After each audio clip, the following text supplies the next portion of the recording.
बाटे काले विदाई आपन तू रहलू भैलू पराई रे जाने बाटे काले विदाई आपन तू रहलू भैलू पराई कैसे तोहके दिल से हटाई हमसे जुदाई नहीं सहाई रे जाने बाटे काले विदाई आपन तू रहलू भैलू पराई रे जाने बाटे काले विदाई आपन तू रहलू भैलू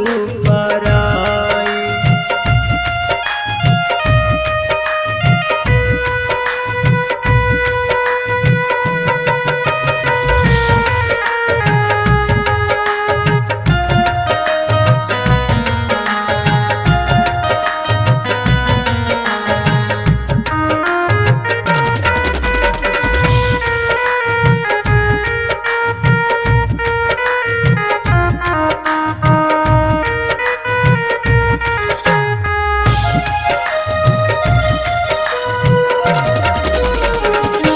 मेहंदी दूसरा के नाम के रचैबू अब ता दूसरा के जान होई जैबू।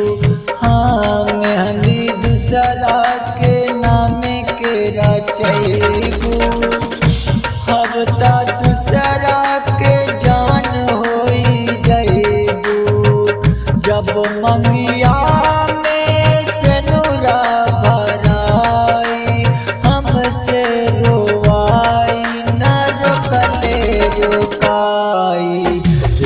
जाने बाटे काले विदाई आपन तू रहलू भैलू पराई रे जाने बाटे काले विदाई आपन तू रहलू भैलू पराई।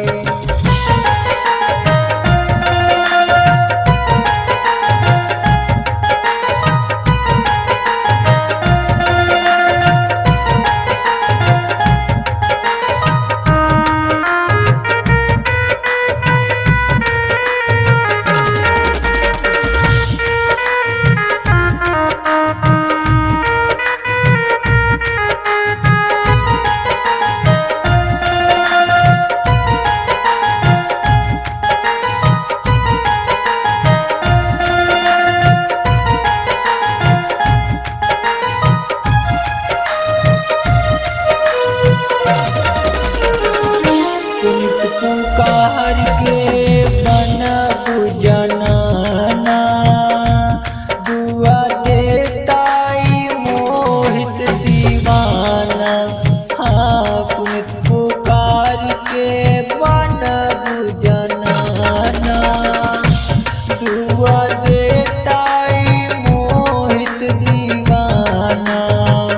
सोचले न राय साथ छूट जाए